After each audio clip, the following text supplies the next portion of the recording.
July 1851, Yazoo County, Mississippi. Heat lay over Hickory Shade Plantation. By the hickory trees, a poor white tenant, Thomas Pike, stood in his best shirt, and a black woman called Big Essie wiped her hands on her apron, waiting to hear what her body had been traded for this time. That afternoon, Colonel Asa Rutledge had called Thomas to the porch. On the table lay a paper. "Here's your chance," the colonel said. 10 acres at the back field, a cabin, and a woman to keep it. You work my land, you use her. Simple. On the paper, it wasn't called marriage. Mississippi law had no name for a bond between a white man and an enslaved woman. It read only, labor contract between A. Rutledge and T. Pike, including use of woman Esther, cook, and garden plot. Flesh is cheaper than fence, Rutledge added. She's already mine. She's strong. She'll feed you. She'll give you young ones. Thomas had seen her in the yard, tall, heavy-hipped, arms thick from kettles and wash tubs, headscarf pulled low, eyes that did not fall. He told himself it was a way up, a strip of earth and a roof, even if the deed was not his. So he signed where the colonel pointed. A country preacher mumbled a verse about obedience in the yard. There were no rings. Rutledge simply announced that from this day, Thomas Pike was husband to Esther, and the white men chuckled. The cabin they stepped into had once been a guard hut, stains in the boards, a smoking lamp on the table, a low bed against the wall. Thomas shut the door and kept his hand on the latch a moment. Up close, she filled the narrow room. She did not smile or bow. She just watched him, steady, as if weighing how much more weight her back could bear. "I ain't here to hurt you," he muttered. "Just want what's mine now." He reached out, slow, and closed his fingers around her wrist. Pain hit so sharp he barked a curse and jerked his hand away. A hot band clamped around his own wrist, hard as iron. He stared. Across his pale skin ran a cracked groove, the shape of a shackle ring, the color of rusted chain. It had not been there that afternoon. It was there now, neat and closed, where no metal had touched him. Esther didn't flinch. Her gaze dropped to the mark, then rose again. "I told the colonel," she said quietly. "That land he's handing you ain't free." Thomas tried to laugh. "Caught it on a nail," he said. "If it's from a nail," she answered, "that nail been waiting on you longer than you've been waiting on land." He sank onto the edge of the bed, cradling his arm, the room tilting as his pulse hammered against the invisible ring. Esther drew the straight back chair and sat opposite, folding her hands. "You want to know why no man stayed with me?" she asked. "Why they drink themselves, stupid, or take sick, or get sent away, one by one." His mouth had gone dry. He made himself meet. Her eyes. "If you listen through this night," she said, "you'll learn. If you don't, your body will." Before we follow Thomas back into that cabin, let's pause for a moment. If you're still here, I'd like to know where you're listening from.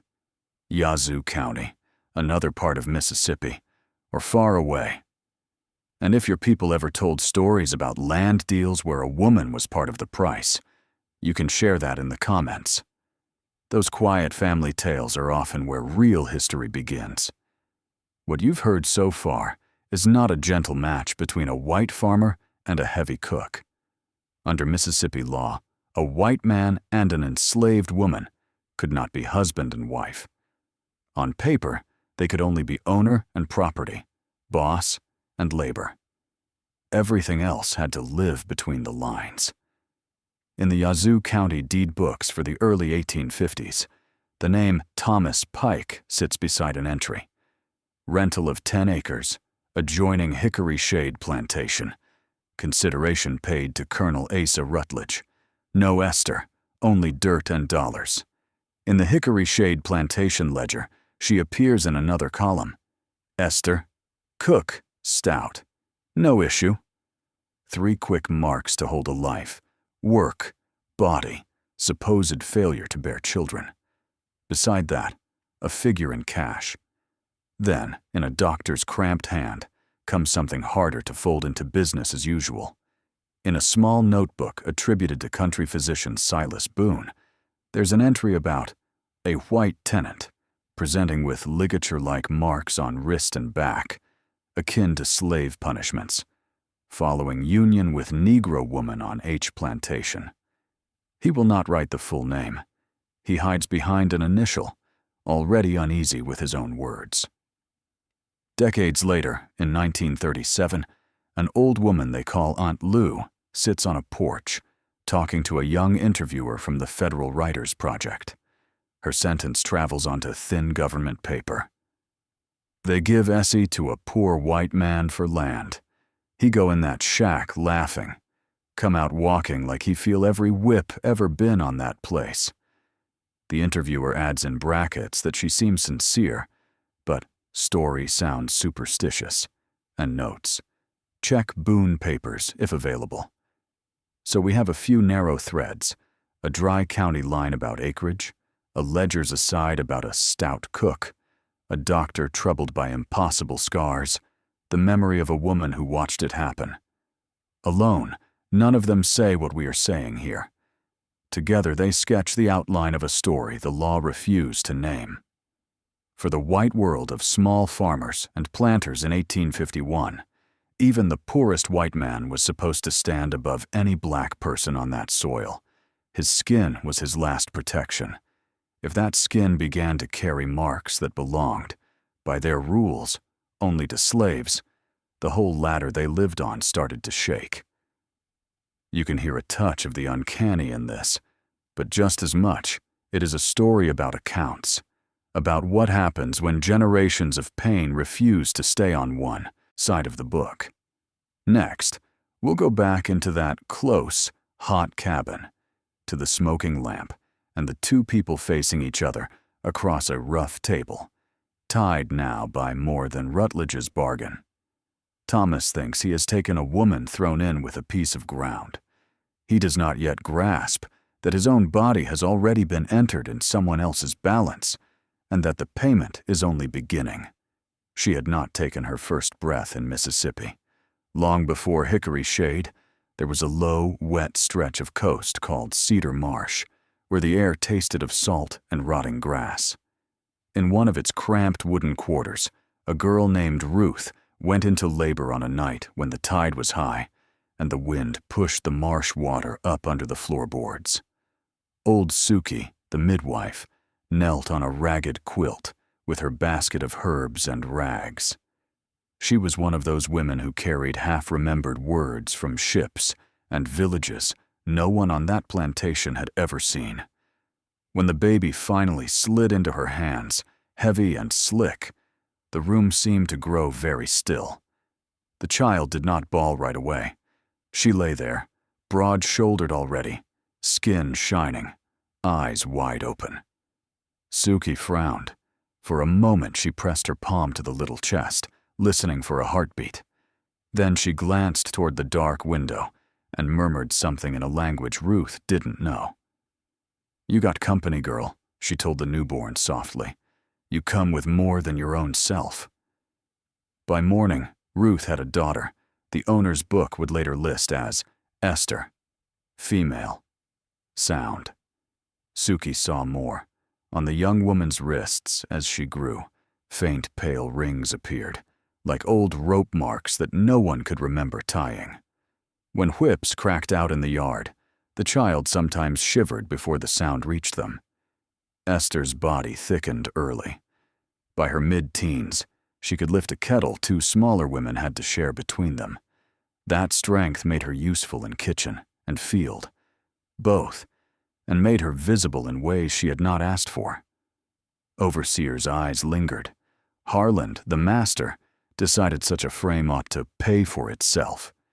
So men were sent to her, one after another, under orders. Some were black, some half-black, some barely older than boys. None were asked what they felt. The ledger expected children to appear, Pregnancies started and faded like bad dreams. A few infants came and went so quickly that their names never reached the paper. More often there was nothing at all, only a soreness in her belly, a sickness, and then emptiness. The men did not leave empty. One began to limp and never stopped. Another's chest grew weak. He coughed himself into a shallow grave within a year.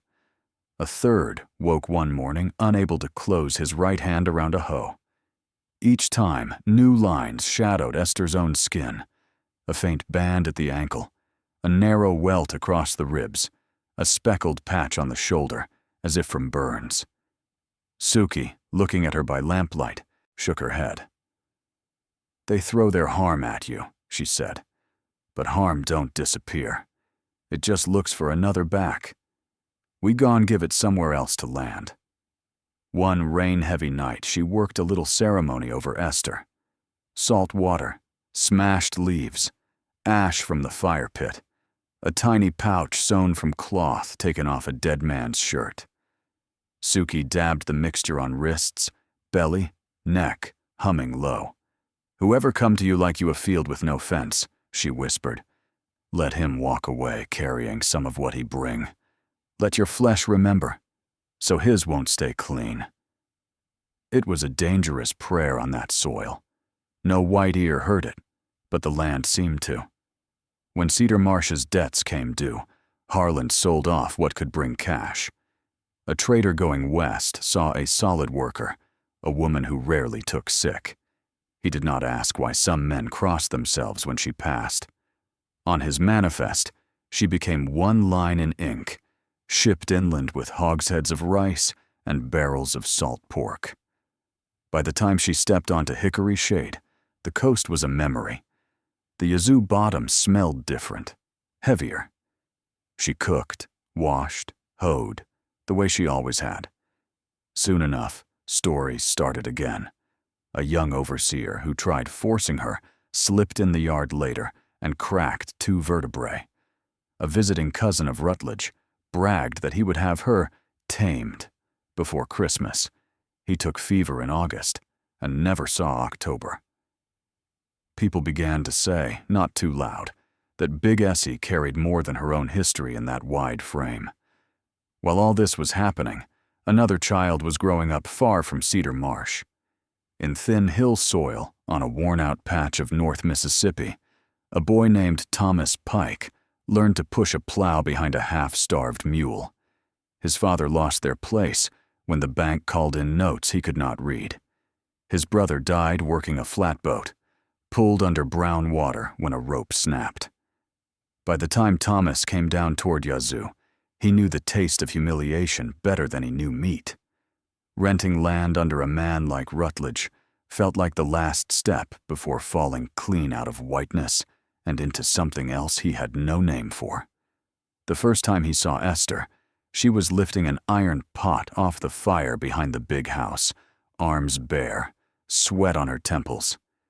Sun caught the pale ring around her wrist for just an instant. He blinked, thought it a trick of light on skin. He would remember that ring later, staring at his own hand in the lamplight of their shared cabin, wondering when the boundary between his flesh and hers had started to move. He spent the first minutes after that touch, clawing at his own arm, grit from the floor, soap, even his teeth. Thomas scraped at the dark ring on his wrist until the skin burned. It didn't fade. It sat there, where no iron had ever closed on him. Esther watched from the edge of the bed. "You keep on," she said. "You'll only give it fresh skin." He swung toward her. "What did you do to me? You think I made that mark?" Her voice stayed even. "Those circles been walking this place a long time. Tonight they just found you." He knew chain scars. He had watched iron bite black wrists, seen its ghost when metal came off. Now that ghost lay under his own pale flesh. He thought of the bargain. 10 acres, a hog lot, a chance to stand on ground that might one day be his. He reached for her, rougher than he meant. "Don't start with spooks," he muttered. "We're man and woman, that's all." His hand slid over the cotton of her dress to the soft rise of her belly. The blow came from nowhere. No whip, no board, just a heavy strike inside his ribs. His breath tore out of him. He dropped to his knees. For a moment he knew, in his own bones, how it felt to be the one at the post.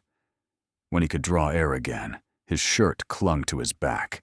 He fumbled it open, turned toward the lamp.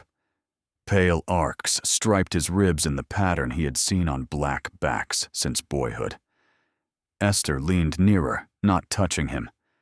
"They laid those on a marsh boy," she said. "He hollered till no sound come. I wore them quiet after. Looks like they've moved again." He stared. "This is madness." "This is what land remembers," she answered. "What men beat into us and walk away from." "Why me?" The words came small. She rose. Up close he could see faint lines under her dark skin, running along her arms. "You the first they priced with me," she said. "Others came 'cause somebody wanted my body. You come 'cause they tied my body to dirt on a paper." Her chin moved toward the night fields. "You stepped into every blow bought that ground. It had to land somewhere. I didn't ask for that. They never asked me neither." "At least tell me," he said, "what happened to the others." "Some walked off crooked. One drank himself mean. One never could lift his arm right again." She looked past him. "They called it bad luck. I called it too much hurt in one's skin." He glanced at his wrist. "So if I touch you, I take more of it." "If you turn your back," she said, "you still walking on the same hurt ground. What am I supposed to do?" Fear roughened his voice. "If I stay, I get carved up. If I run, I lose the land."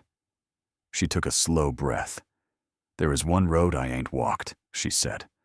"Old Suki taught a prayer for sending hurt where it belong. I never dared speak it over a white man." Her gaze held him. "You want that earth so bad. Maybe we talk to what under it, not just to the man with the deed. But hear me, Thomas Pike, if we call it, it won't come gentle, and once it starts answering, I don't know who all it'll answer for." The lamp flame shook. He sat in dread while her offer, and the danger braided into it, settled over the room, waiting on his word. Thomas lasted 6 nights before he rode into Yazoo City. Every turn in his sleep lit up his back, and the ring on his wrist burned as if iron still held it. He told himself he needed salve. Dr. Silas Boone looked up when the tenant stepped in. "What happened?" "Fence wire," Thomas said. "Shirt," Boone answered. He had dressed lash wounds on black men for 30 years. On Thomas, he saw the same neat tracks, parallel ridges across the ribs, not splinters from wood, a dark groove circling the wrist where shackles sat on prisoners. "You fall on a fence that swings?" he asked. Thomas's jaw tightened. "You ever seen me tied to a post, Doc?" Boone brushed one line with 2 fingers. Thomas jerked, as if the blow landed now. The skin was hot and new, not flat like an old scar. In a separate notebook, Boone wrote, "White tenant. Scars as on slave. Appeared after betting Negro woman Esther on hickory shade. Cause uncertain." He tried to call it nerves, shame, self-hurt. But when he pressed the groove at the wrist again, Thomas sucked in breath, eyes bright with pain. "You been in irons lately?" Boone asked. "No, sir. Only that cabin." "With her?" "Who?" "Rutledge's cook, Big Esther." The name needed no more. Boone had heard it in courthouse shade. "Go home," he said. "Keep it clean. Stay quiet." By Sunday, the tale had outrun him. In the quarters, they said the poor white who took Big Essie for land woke up wearing stripes meant for them. Some laughed. Some crossed themselves. Reverend Josiah Miller heard it from a kitchen girl. "Preacher, they say she marked him without a whip." He sent for Esther behind the little church. "You working on that man?" he asked. Putting signs on your own husband. I ain't put nothing on him, Reverend, she said. He stepped where whipping been walking us. Ground just answered. Pain comes from the Lord, Miller snapped. Then maybe the Lord tired of it going one way, she answered. That afternoon, Colonel Asa Rutledge rode up to the parsonage, dust on his boots, temper hot. I've got tenants laughing in town, he said. White man, hollering like a field hand, and every tongue blaming my cook. Boone spoke of exhaustion, Miller of temptation. Rutledge cut them both. We end this next Sabbath, he said. You stand her up, preacher. Make her say she led him astray. Make him say it was his weakness, not any Negro trick.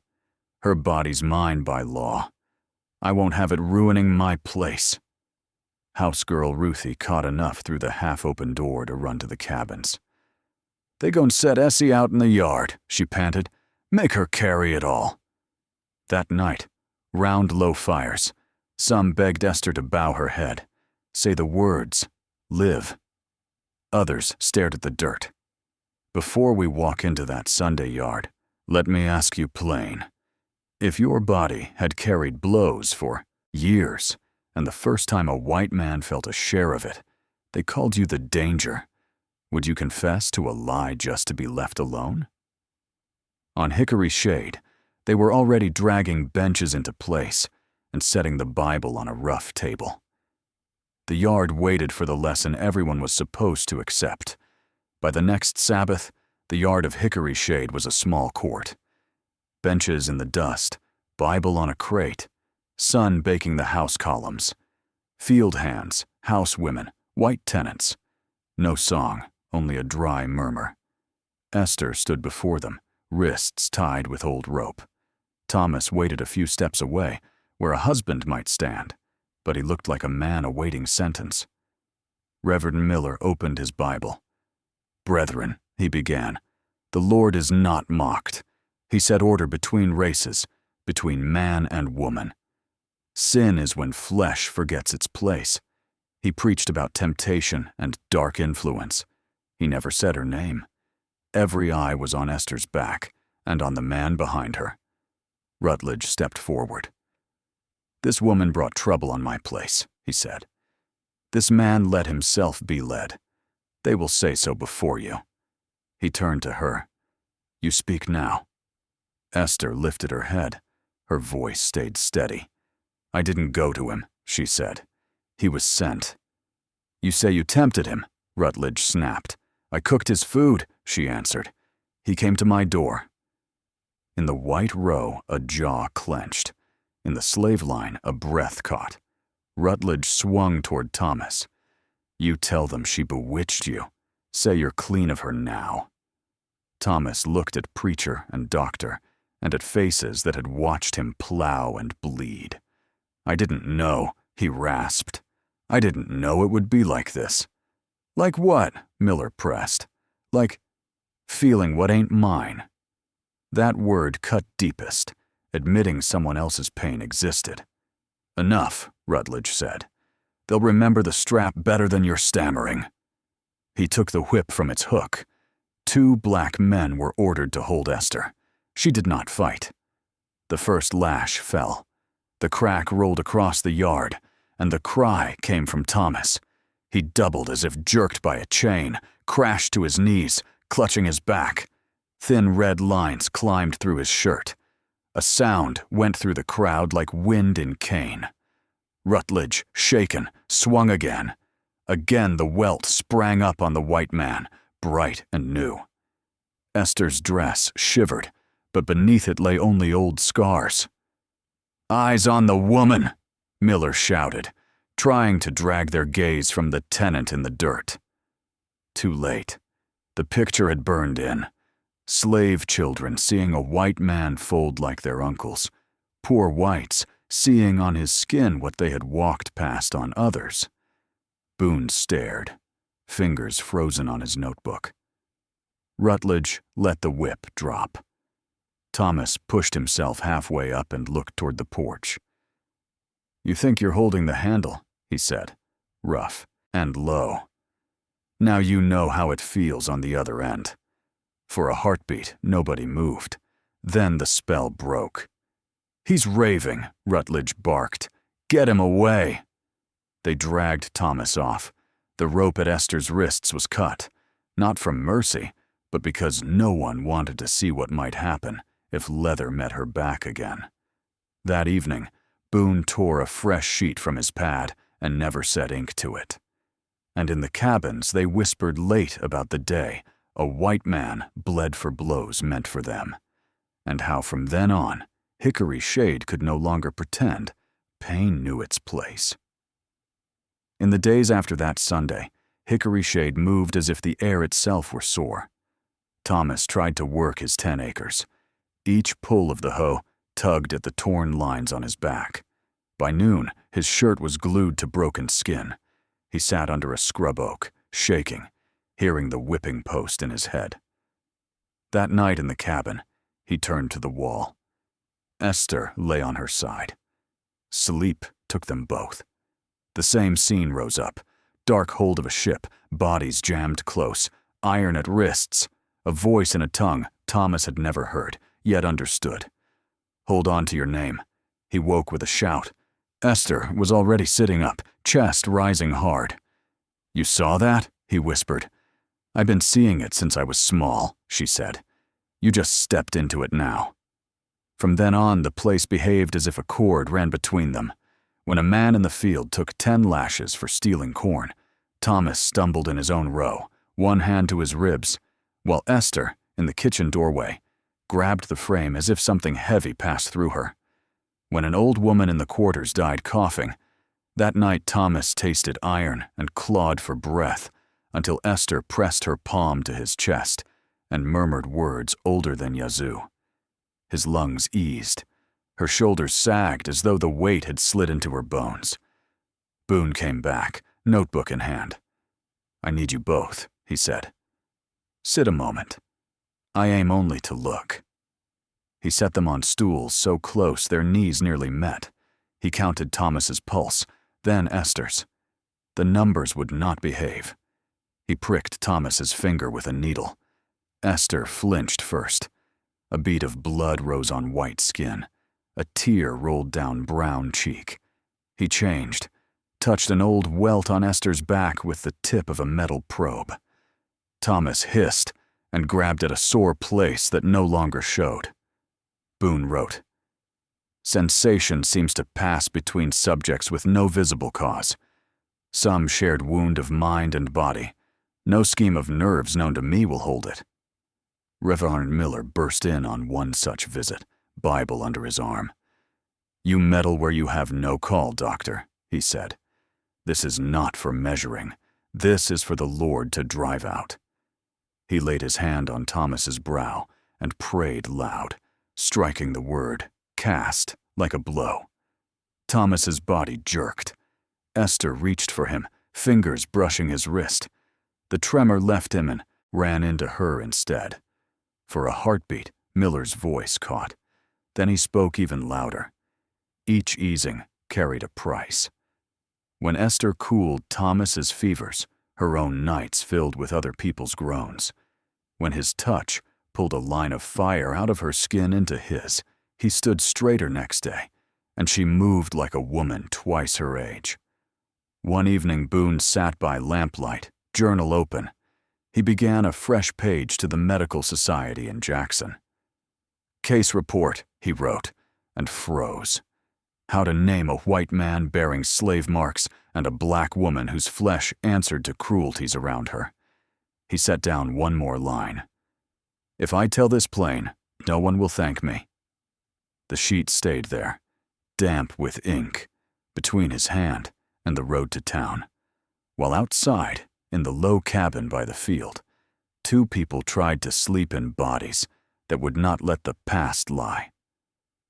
Still Rutledge heard about the doctor in a quiet word beside his evening drink. Boone had been in the cabin again, writing instead of doctoring. By midday, Dr. Boone stood in the parlor, hat in hand, journal under his arm. Rutledge did not offer a chair. "You mend bodies," the colonel said. tapping the cover.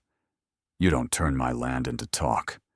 I won't have a story in this county about a white man with slave marks and a Negro woman at the center. Anything in there that points to me or this place, change it or burn it. Boone knew his debts. That night he tore out the page that named Hickory Shade, Thomas Pike, and Esther, and watched the line about whip marks on white subject while lash struck only colored female twist in the lamp flame. What he could not destroy, he reduced to initials and blurred phrases, copying the bare facts into an unmarked notebook he hid under linen. Reverend Miller wanted more than trimmed ink. If we leave that woman here, he warned, we teach Negro and poor white that the Lord does not keep the line he set. His cure was distance. Separate them. Send her away. Sheriff Caldwell asked for advice was plainer. Sell her down river, he said, or let some college in New Orleans pay to prod at her. Either way, she and her trouble would be gone from Hickory Shade. No one at that table asked what became of the trouble itself when the body carrying it left. In the back hall, Ruthie caught enough through a cracked door. Sell down river, Louisiana. That night she knelt beside Esther's pallet. They fixing to send you off, she whispered. Say a gentleman coming to look you over. Not like a husband, like stock. Later, by a low fire, a young man muttered that maybe, if Essie went, the herding would stop jumping from back to back. Old Elias shook his head. You think all that beating live in one woman? He said. It in them posts, in that floor, in every bale gone down that river. In the cabin, Thomas sat on the bed's edge, thumb on the iron ring at his wrist. Rutledge says he'll move me to another patch, he told her. Judge'll write there's no tie between us. I keep my acres. You go. He said he wanted to stand without feeling another man's whipping, to be just a white farmer again. Esther answered, You heard cries you never earned. You carry marks from hands that never touched you. Paper won't pull that out your skin. When he asked what it made him if he let them send her away and kept plowing like nothing happened, she said, What this place was built to make you, white enough to stand with them, close enough to our hurt to use it, far enough to say it ain't yours. Out on the sandy road, dust baked where a buyer's carriage would soon roll. In the planter's ledger, a neat line already waited. Inspection, stout female, unusual history. The men in the big house thought they were arranging a sale, under the fields and in the beams that had watched so many backs bleed. Something older had started counting toward its own day. The day the carriage came up the lane, the heat laid over Hickory Shade like a wet cloth. Dust rose in slow curls around the wheels. The man who stepped down was small, dark-bearded, with city polish on his boots and a handkerchief kneed at his throat. Laurent Duval bowed to Rutledge as if they met at a hotel, not on a place built from whip and cotton. They did not take Esther to the yard. They brought her into the front room, where oil portraits watched from the walls. Boone stood near the window, fingers on his pocket watch. Reverend Miller held a Bible in both hands, knuckles white. Thomas hovered at the door, unsure whether he was being summoned as witness or specimen. Rutledge spoke first, forced joviality in his voice. This is the woman, Mr. Duval. Strong. Useful. With peculiar reports attached. The doctor can tell you. He gestured toward Boone, who muttered about unusual correspondences and nervous transfer. Duval listened with one eyebrow slightly raised, more intrigued than impressed. He turned to Esther at last. You understand English? She nodded once. They say men who lie with you come away marked. You claim such a thing? Her gaze went past him, toward the far wall, as if measuring distance. I don't claim nothing, she answered. Marks find who they belong to. Duval smiled thinly. So, We test. He beckoned Thomas closer. Stand here, if you please. Thomas swallowed, moved to Esther's side. He could feel the warmth off her shoulder through his shirt. Every scar on his back seemed to wake. Duval lifted his gloved hand. I will press here, he said, touching an old ridge on Esther's upper back, just under the cloth. You, sir, tell me if you feel anything. His fingers sank into the worn flesh. It was no blow, only steady pressure. Still, Thomas's knees buckled. A sharp heat ripped across the same line on his own body, as if a lash had bitten freshly there. He dropped, to one hand, clenching his jaw against a cry. Under his shirt, the skin rose in a bright welt. Boone gasped. Miller flung a verse into the air, voice breaking. Duval frowned, moved his touch to her wrist, where faint, pale rings lay. Again, he said. He squeezed. A circle burned around Thomas's wrist like iron from the forge. He yanked his arm back, breath hissing. Red skin swelled exactly where Duval's thumb dug into Esther.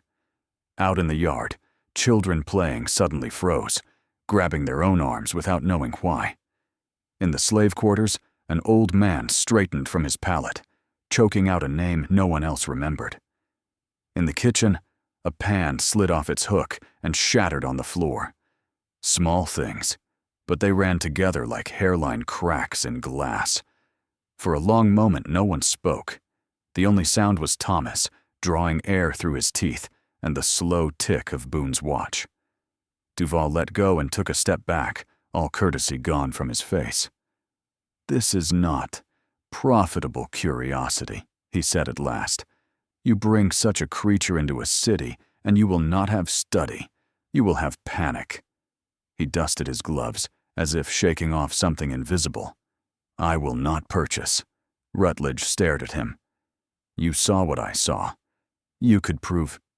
I saw something that will ruin you faster in print than in rumor. Duval cut in softly. Leave it buried where it grew. He inclined his head to Boone, to Miller, not to Esther, and walked out. The door shut behind him with a hollow sound. In that silence, Rutledge understood. Witnesses from 3 worlds now carried the same picture in their heads, and every one of them, for his own reasons, was already searching for a way to pretend it had never happened. That night, Hickory Shade held its breath. In the big house, no one laughed at supper. Knives touched plates quietly. Servants moved like shadows. In the quarters, the usual whispers died as soon as anyone's foot scraped the dirt. Folks lay awake, listening for a shout, for a shot, for the first sign of what the white men would do after seeing what they had just seen. In the little cabin at the edge of the field, Thomas lay on his stomach, shirt stuck to his back. Every welt glowed and throbbed. His wrist burned where that gentleman's fingers had pressed Esther's skin. Esther sat on the floor with her back against the wall, legs out, breathing slow and heavy, as if she'd been carrying sacks all day. He said into the dark, hoarse, "Does it ever stop?" She didn't look at him. "It stops when they decide it's easier to lie to themselves than to feel it," she answered. "Not before." Up in the office, Rutledge poured whiskey with a shaking hand. Miller sat stiff, Bible on his knee. Boone stood by the window, curtain half drawn. "We agree," Rutledge said finally. "Nothing unusual took place here today." His voice hardened as he spoke. "A tenant took sick, in the presence of a Negro woman. That is all." Boone licked dry lips. "Colonel, what I observed." "You observed a nervous fit," Rutledge snapped. "If you write more than that, you write the ruin of this place, and of yourself, Doctor. You remember who signs your bills." Miller nodded, seizing the offered escape. "We speak of temptation, of disorder, of God's warning, not of shared stripes."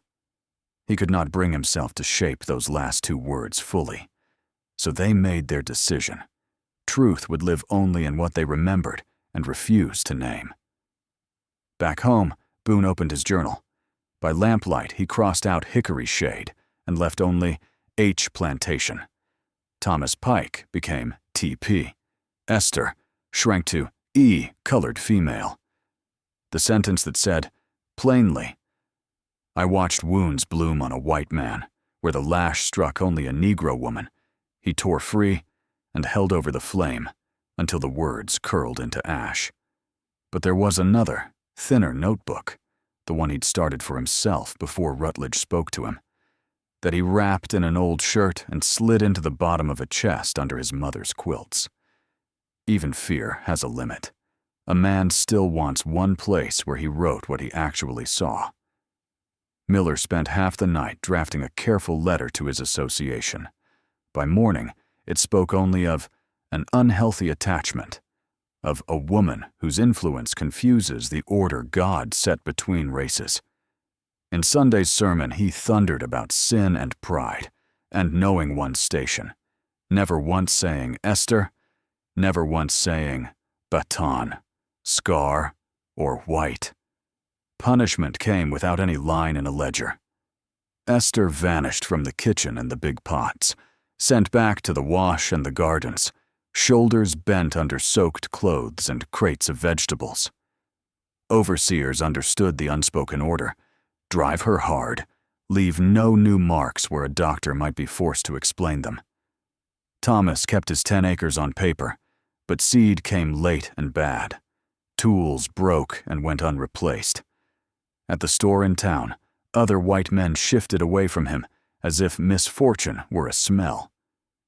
That Pike fellow, they muttered, ain't right since he took up with that woman.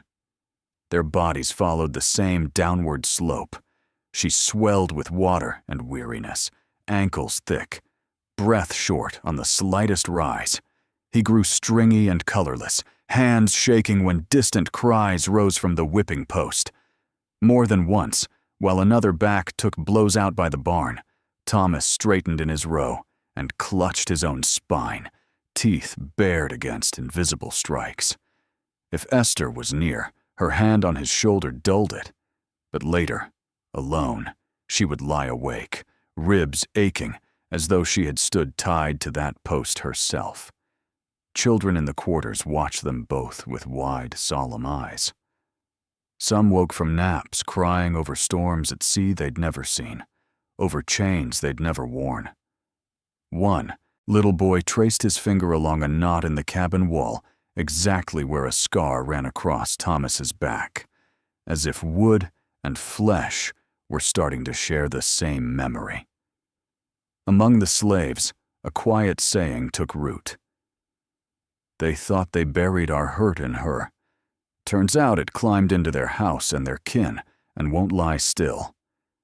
The owners answered the only way they knew, with silence, with edited pages, with extra blows delivered out of sight. They turned miracle into nerves, judgment into superstition, a woman into a problem to be worked until she broke. But not every scrap of ink reached the fire. Not every story died with the tongue that first told it.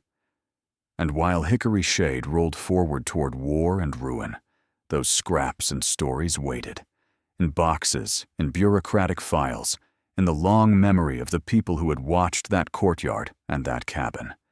That, in the end, is why we can still speak their names. By 1862, the war had finally reached the Yazoo. Gray uniforms moved through the countryside, taking corn, mules, and any man they could conscript. Hickory Shade was no longer a plantation in bloom, but a skeletal estate. Half its fields fallow, its fences sagging, its master gone hollow-eyed. The cotton bales sat rotting under their tarps, and the air smelled of damp earth and ash. Thomas Pike had become something between tenant and ghost. He still worked the thin strip of land Rutledge had given him, but his crops failed every year. The mark on his wrist had turned dark and hard, as if the skin itself had rusted. Some days, he couldn't hold the plow handle.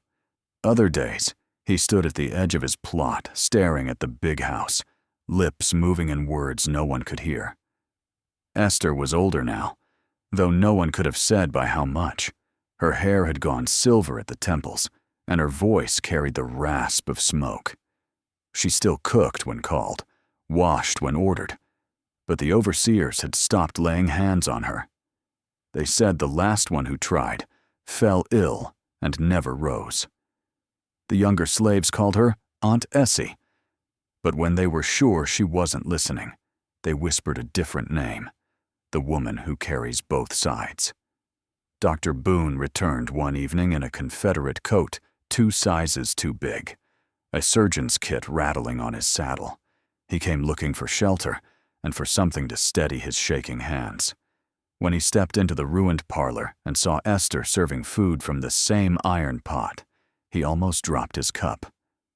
"You still here?" he murmured, "after all of it." She looked him over. "You too, doctor." He drank. "I've cut men in half for less reason than what you carry," he said. "I've seen their wounds close faster than mine ever did." Later that night, he found Thomas by the shed, sharpening a rusted hoe that hadn't seen dirt in months. "I can take you out," Boone said. "The roads are bad, but the Federals are near the river. They're freeing folks as they move. You could start again." Thomas looked at the blade, then at the doctor. "You think freedom's a road? It's a wound. It opens again and again." "Then let it bleed," Boone said. "Better than living chained to it." Thomas smiled, a dull, broken thing. "You already wrote your book about us once, didn't you? Keep writing. Maybe one day you'll believe what you saw." That night, storm clouds built over the Yazoo. Rain began around midnight, steady at first, then furious. Lightning split the sky, showing the whole plantation for an instant. The leaning chimneys, the black fields, the silhouettes of 2 figures by the riverbank. Thomas had come there with a shovel. Esther followed him barefoot through the mud. "You going to dig your way out?" she asked. He pointed to the ground. "No, I'm putting this back." He dug until the water filled the hole. "It's in the dirt, Essie. The hurt, the marks, the noise of it. Maybe if it's buried deep enough, it'll stay there." She knelt beside him, soaked to the bone. "It don't stay nowhere," she said. "It moves. It listens. It waits." Thunder rolled so loud it felt like the earth itself answering. He kept digging anyway, a wild man's motion, mud up to his elbows. Then he froze. From the wet hole came the shine of something metal, the edge of an old shackle, half buried, half alive. The same iron that had bitten Esther's people, now breathing under his hands. He threw the shovel down. "It's everywhere," he said. She nodded. "That's what I've been trying to tell you."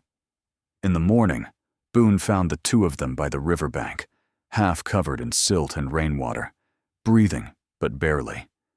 He dragged them back to the cabin, laid them near the fire, and wrote the last entry in his secret journal.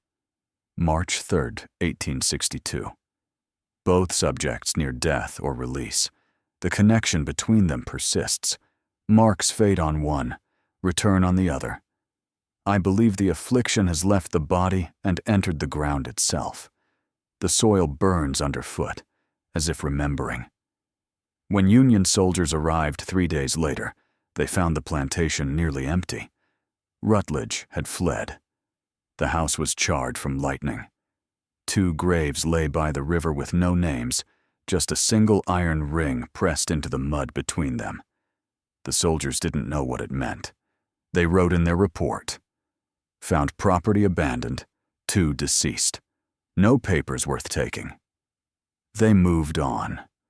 But the locals said that after the rains, the ground at Hickory Shade steamed for weeks, smoke rising from no fire, carrying the faint smell of salt and blood.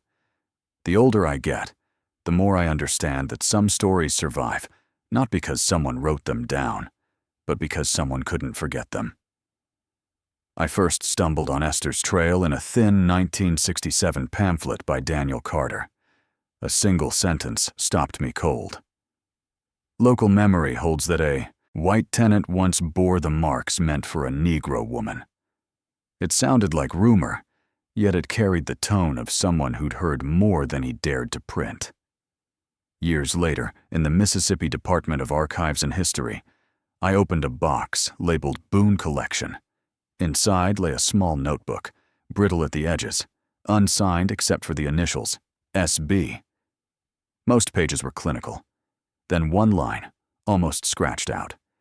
Pain crossed the boundary, the law believed fixed. I remember closing the notebook, palms sweating. We call it trauma now, biology, inherited stress.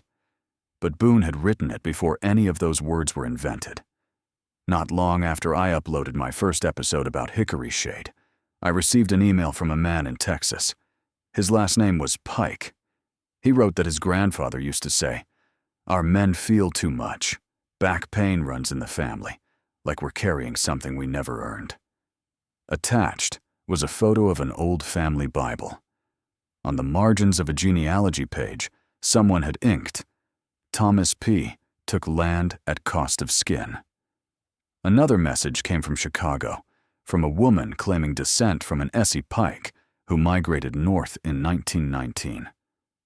She described a family pattern: women who gained weight during crises, men who fainted at scenes of violence, children who woke speaking syllables no one recognized. "My mother always said we carry what wasn't let go," she wrote. "I never knew it came from a real woman until your video."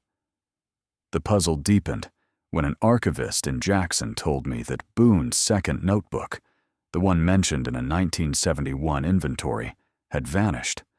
According to the card, it contained extended reflections on racial transference of suffering and a note about the case at HP. Whoever borrowed it never returned it. The archivist sighed. Some families keep the things that scare them. Others sell them quietly. Around the same time, a distant Pike relative sent me a recording of a strange moment. He was watching a documentary on antebellum punishments when he suddenly doubled over, gasping, though nothing had touched him. Hours later, his cousin in Louisiana, who hadn't spoken to him that day, texted that her arms were burning, like thin cords were pressed there.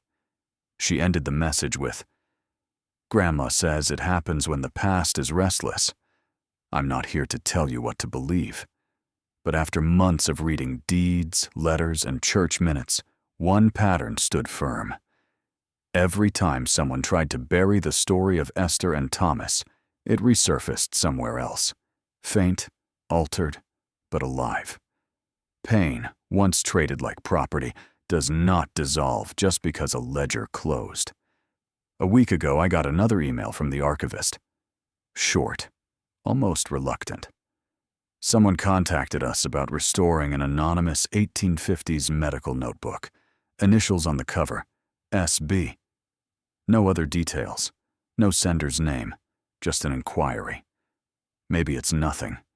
Maybe it's a collector with a box of old papers. Or maybe, after all these years, the missing notebook has surfaced. The one that described, in a doctor's uneasy hand, how a poor white farmer in Mississippi touched a woman the law called property, and felt in his own flesh the weight of centuries. If that notebook is real, and if it's opened, the question won't be whether the story happened exactly as whispered. The question will be whether we're ready to face the marks history left on bodies that never consented, and the echo of those marks on people walking among us now.